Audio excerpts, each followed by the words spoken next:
Tata est malade. Donc pour ce 3e épisode de mon calendrier de l'Avent, je vous ai fait une sélection des meilleurs films Netflix à regarder avec un plaid, un chocolat chaud quand vous êtes malade. Et même quand vous n'êtes pas malade. Donc vous allez partager cette vidéo à la personne qui partage votre plaid. Ça fait beaucoup de partage, je trouve, mais comme on est en décembre, c'est bon, c'est dans le thème. Tu prends ton chocolat chaud, tu t'installes et on commence par le premier film. Si tu l'as jamais vu, je comprends pas ce que tu fais, le Pôle Express. C'est l'histoire d'un jeune garçon qui se met à douter de l'existence du Père Noël. Il monte dans un train mystérieux et il va vivre plein d'aventures. Évidemment, le train, il est en partance pour le pôle Nord. C'est parfait si tu penses que tu as perdu ton âme d'enfant. Crois-moi, elle est toujours là. En deuxième, mes petits aigris, on a le Grinch. C'est un aigri qui déteste Noël. Alors il va voler les décorations et les cadeaux de toute la ville parce que Whoville, c'est une ville d'obsédés par la fête et surtout par Noël. Si t'es un peu nostalgique, tu peux aussi le re-regarder parce que je sais que vous l'avez tous déjà vu. L'avarice, c'est peut-être un des plus grands péchés de cette terre. Et le drôle de Noël de Monsieur Scrooge raconte l'histoire d'un vieillard, avare, insensible et solitaire qui n'a même pas pleuré au décès de son associé. Le fantôme de cet associé va venir le hanter et on va suivre son voyage à travers son passé, son présent et son futur jusqu'au chemin de la rédemption. C'est une très belle morale de Noël. La version Netflix des films de Noël, c'est The Christmas Chronicles. Ouais, je fais trop l'américaine. Teddy et Kate veulent filmer le Père Noël le soir du réveillon. Mais leur plan se transforme en aventure de Noël parce qu'ils cassent le traîneau au moment où ils se faufilent dedans. L'accident met en péril Noël, donc ils vont passer toute une nuit d'aventure pour aider ce Père Noël un petit peu farfelu, mais aussi ses lutins à sauver Noël avant qu'il ne soit trop tard. C'est assez rythmé, c'est drôle, c'est à voir en famille. Pour les fous du village, on a l'étrange Noël de Monsieur Jack. Jack, c'est le roi des citrouilles de la ville d'Halloween. Quand il va découvrir la ville de Noël, il va décider de célébrer lui-même à sa façon cette fête qu'il trouve très étrange. Il décide tout simplement de kidnapper le Père Noël et de le remplacer par ses amis qui sont terrifiants. Bon, c'est le combo parfait pour ceux qui aiment les films un peu gothiques, décalés. C'est super bien fait. Un classique, un banger que si vous avez jamais vu, je sais pas ce que vous avez fait tous les Noëls précédents. Maman, j'ai raté l'avion.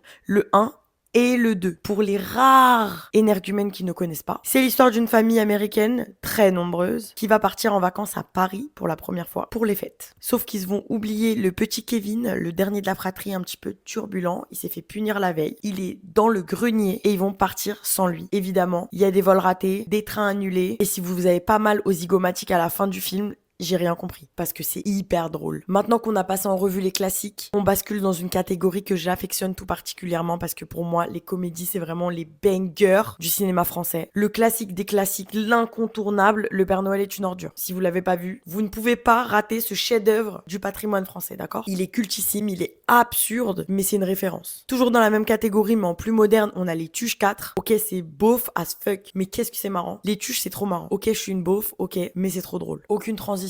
On passe au film romantique. Romantique. TCHIQE. Parce que oui, votre aigri préféré est très romantique. Et on commence par l'incontournable Love Actually. C'est un film qui décrit les différents aspects de l'amour à travers 10 histoires qui se déroulent en parallèle. Évidemment, il y a un casting de malade mental. Mais la clé du film, c'est qu'il y a pas mal de personnages qui sont reliés entre eux. Ça va foutre le sbeul, hein.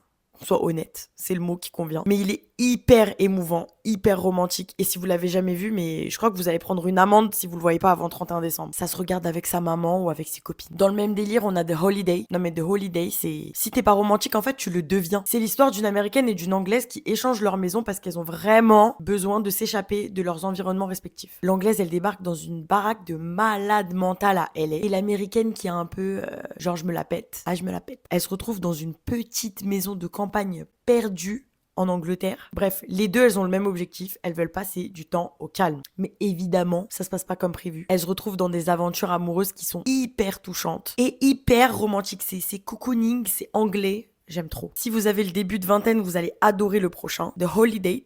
C'est un film Netflix. Ok, on devine un peu ce qui va se passer, mais il est vachement bien fait et le casting est top. C'est l'histoire de deux jeunes qui en ont marre, qu'on leur demande tout le temps « C'est quand que tu nous présentes quelqu'un? C'est quand que tu te maries? C'est quand que tu fais des enfants? » Nanana, bref. Toutes les questions qui saoulent tout le monde. Donc ils vont se rencontrer dans des circonstances un petit peu capillotractées, si j'ose dire. Et ils vont faire un pacte. On sait comment ça va se finir. Je sais, tu sais, je savais à la première seconde du film, mais ça fait du bien quand t'as besoin d'un petit peu d'amour dans ta soirée, d'accord? Le prochain, il est un peu inattendu. On sait aussi comment il se termine, mais c'est l'histoire d'un catfish. C'est littéralement une meuf qui se fait arnaquer. Mais évidemment, ça se finit bien vu que c'est un film de Noël. Après, je vous en dis pas trop. J'avoue, je l'ai regardé juste parce qu'il y avait Nina Dobrev. Mais si je vous le recommande, c'est qu'il est pas mal. On va finir par la meilleure catégorie. Last but not least, le meilleur pour la fin, les films chrétiens. On commence par The Nativity Story. Ça raconte l'obsession du roi Hérode à propos de la prophétie qui annonce la venue de Jésus en fait. Et ça retrace cette menace qui plane sur Marie et Joseph quand ils sont dans cette situation où ils doivent absolument sauver leur enfant de cet être maléfique. Et ça raconte l'histoire de Jésus, la naissance de Jésus, qui est littéralement la raison pour laquelle on fête Noël. Il faut absolument le regarder en famille. Absolument. Toujours dans la même catégorie, il y a The Very First Noel. C'est un dessin animé, c'est une version animée de l'histoire de la nativité qui est racontée du point de vue des trois mages, des trois rois mages. Quand ils voyagent à travers le désert en suivant l'étoile pour trouver le bébé Jésus et pour lui emmener des cadeaux. C'est de là que ça vient la tradition des cadeaux parce que les rois mages, à la naissance de Jésus, ils lui ont amené des cadeaux. Donc le film, il suit le roi Melchior qui va rencontrer ses compagnons mages et qui doit encore une fois déjouer les plans du roi Hérode pour pouvoir trouver et adorer